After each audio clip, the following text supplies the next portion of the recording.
आजच्या व्हिडिओमध्ये आपण 4 प्रश्नांचे उत्तर जाणून घेणार आहोत। पहिला प्रश्न म्हणजे महाराष्ट्र शासनाने जन्माच्या दाखल्याच्या वितरणावर स्थगिती का दिलेली आहे। दुसरा प्रश्न म्हणजे महाराष्ट्र शासनाने ही जी स्थगिती दिलेली आहे ही किती दिवसांसाठी दिलेली आहे, म्हणजे किती दिवसानंतर जन्माचे दाखले मिळायला सुरुवात होणार आहे। तिसरा प्रश्न म्हणजे ही जी स्थगिती आहे यामुळे कोणाला दाखला मिळणार आणि कोणाला नाही याचं देखील उत्तर आपण या व्हिडिओमध्ये जाणून घेणार आहोत। तसंच चौथा प्रश्न म्हणजे ज्यांना अर्जंट दाखला लागणार आहे किंवा त्यांना या दाखल्याची नितांत गरज आहे अशा लोकांसाठी कोणता कायदेशीर पर्यायी मार्ग आहे याबाबतची संपूर्ण माहिती आज आपण या व्हिडिओमध्ये पाहणार आहोत। तर व्हिडिओ संपूर्ण बघा। चला तर मग पाहूया।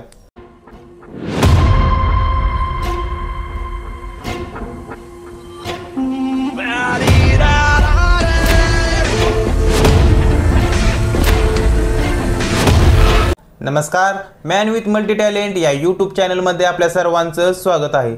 महाराष्ट्र शासनाने नुकतंच दिनांक 21 जानेवारीला आदेश पारित करून जन्माच्या दाखल्याच्या वितरणावर स्थगिती आणलेली आहे। आता ही जी स्थगिती आहे ही त्या लोकांसाठी आहे ज्यांनी जन्माच्या दाखल्याची नोंद 1 वर्षाच्या आत केलेली नाही। मग आता ही जी स्थगिती आहे ही शासनाने का दिलेली आहे, तर याला कारण आहे परप्रांतातील परदेशातील लोकांचे महाराष्ट्रामध्ये वाढते प्रमाण। महाराष्ट्रामध्ये बाहेरून आलेल्या बऱ्याच लोकांनी तहसीलदारांना हाताशी धरून किंवा बेकायदेशीरपणे चुकीचे दस्तावेज किंवा कागदपत्रे सादर करून जन्माचे दाखले मिळवण्याचा प्रकार घडलेला आहे आणि याबाबतच मालेगाव पोलीस स्टेशनला गुन्हे देखील दाखल झालेले आहेत। यामुळेच महाराष्ट्र शासनाने याचं गांभीर्य लक्षात घेऊन हे जे जन्माच्या दाखल्याचं वितरण आहे हे थांबवलेलं आहे। यामुळे जे लोक भारताचे नागरिक नाहीत ते देखील जन्माचा दाखला घेऊन भारतीय नागरिकत्व घ्यायला लागलेले आहेत। यामुळे घुसखोरांचे प्रमाण वाढलेले आहे आणि हेच कुठेतरी थांबवण्यासाठी आणि याची कुठेतरी चौकशी होण्यासाठी आणि याला आळा बसण्यासाठी महाराष्ट्र शासनाने हा निर्णय घेतलेला आहे। आता दुसरा जो प्रश्न आहे, ही जी महाराष्ट्र शासनाची जी स्थगिती आहे ही किती दिवसासाठी आहे, तर महाराष्ट्र शासनाने या स्थगितीनंतर याच्यामध्ये SITची नेमणूक केलेली आहे। याच्यामध्ये SIT मार्फत या घोटाळ्याची शहानिशा होणार आहे, चौकशी होणार आहे आणि ही चौकशी पूर्ण करून त्यांना त्यांचा अहवाल 6 महिन्यामध्ये शासनाकडे सादर करण्यास सांगितलेला आहे। यावरून आपल्या असं लक्षात येईल की SITला दिलेला जो वेळ आहे तो 6 महिन्याचा आहे आणि 6 महिन्यांच्या ज्यावेळेस त्यांनी त्यांचा अहवाल देतील तिथून काही लवकरच महाराष्ट्र शासन हे जन्माच्या दाखल्याचे वितरण किंवा जन्म मृत्यू दाखल्याचे वितरण करण्यास सुरुवात करेल आणि जे कोणी दोषी आढळतील त्यांच्यावरती कारवाई होईल। आता दाखला कोणाला मिळणार आणि कोणाला नाही हा एक प्रश्न असतो।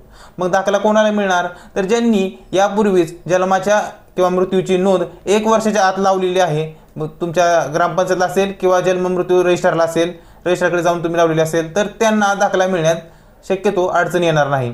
म्हणजे ज्यांनी 1 वर्षाच्या आत मुदतीत नोंद लावलेली आहे त्यांना अडचण नाही, परंतु ज्या लोकांनी अद्याप नोंद लावलेलीच नाही किंवा जन्म किंवा मृत्यू ही घटना घडून 1 वर्ष होऊन गेलेलं आहे आणि त्यांना आता तहसीलदारांमार्फत जन्म मृत्यूचे नोंद लावण्यासाठी प्रकरण करायचं आहे, अशा लोकांसाठी या स्थगितीचा फटका बसणार आहे। त्यांना हा दाखला मिळू शकणार नाही, परंतु ज्यांनी 1 वर्षात नोंद लावलेली होती त्यांना मात्र तो दाखला मिळू शकतो।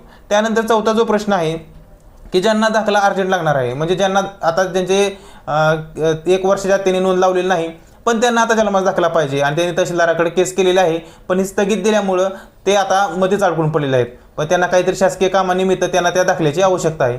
मग अशा वेळेस त्या लोकांनी काय करायचं, तर अशा लोकांनी ज्यांनी केसेस दाखल केलेले आहेत मग त्यांचं प्रकरण दाखल केलेल्या स्थितीला असू द्या, तुमच्या केसला नंबर पडलेला असू द्या किंवा केसमध्ये पेपर पब्लिकेशन झालेलं असू द्या किंवा पुराव्याला लागलेला असू द्या, कोणत्याही स्टेजमध्ये तुमची जर केस असेल आणि आता ती थांबलेली असेल शासनाच्या आदेशामुळं, तर तुम्ही त्या केसच्या नकला काढून घ्यायच्या आहेत, म्हणजे सर्टिफाईड कॉपीज काढून घ्यायच्या आहेत आणि त्या सर्टिफाईड कॉपीज काढून तुम्हाला ज्या शासकीय कामासाठी लागणार आहे तिथं तुम्ही ह्या कॉपीज हा अर्ज मी दाखल केलेला आहे जन्माच्या दाखल्यासाठी असेल किंवा मृत्यू दाखले आणि तो आज न उद्या मला मिळणार आहे यासाठी तुम्ही तिथे देऊ शकता।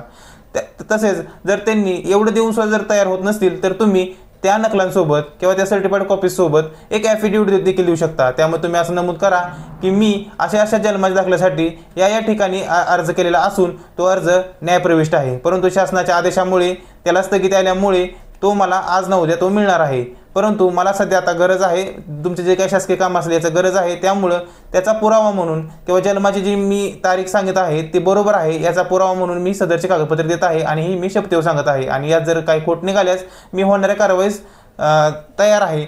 याबाबतचं तुम्ही शपथपत्र जर दिलं तर तुमचं जे काम अडकलेलं आहे, जन्माच्या दाखल्यापासून अडकलं असेल, मृत्यूच्या दाखल्यापासून अडकलं असेल, तर तुम्ही ते तात्पुरत्या स्वरूपामध्ये तुम्ही त्यातून एक हा मार्ग, कायदेशीर मार्ग काढू शकता.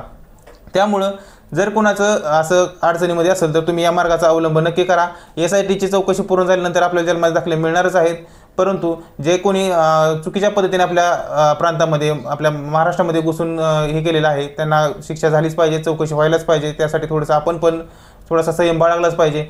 त्यामुळं जर कुणाची अडचण असेल तर तुम्ही या मार्गाचा अवलंब करू शकता. आणि ज्यांनी दाखलच केलं नाही अद्याप जन्माच्या दाखल्यासाठी किंवा मृत्यू दाखल्यासाठी तहसीलदाराकडे उशिरा जर तुम्ही मागणी करत असाल, म्हणजे उशीर नोंद करायला तुम्हाला उशीर झाला असेल, तरी त्या लोकांनी दाखल जरी नसेल केलं, मग सर्टिफाईड कॉपीज कशा काढायच्या हे प्रश्न निर्माण होतो. तर तुम्ही सर्टिफाईड कॉपीज तर तुम्हाला मिळणार नाहीत. मग तुम्ही काय करू शकता, तर तुम्ही फक्त ॲफिडेविट देऊन तसं काय होतंय का पहा. तुम्ही त्या ॲफिडेविटमध्ये नमूद करा की माझी जन्माची तारीख किंवा अमुकामुक्याची जन्माची तारीख हीच आहे आणि याबाबत मी तहसीलदारांकडे असं दाखल करणार आहे आणि त्यातून आदेश घेऊन मी जन्माचा दाखला मिळवणार आहे. परंतु सध्या आवश्यकता असल्यामुळे आणि अर्जन्सी असल्यामुळे मी हा सदरचा ॲफिडेविट देत आहे.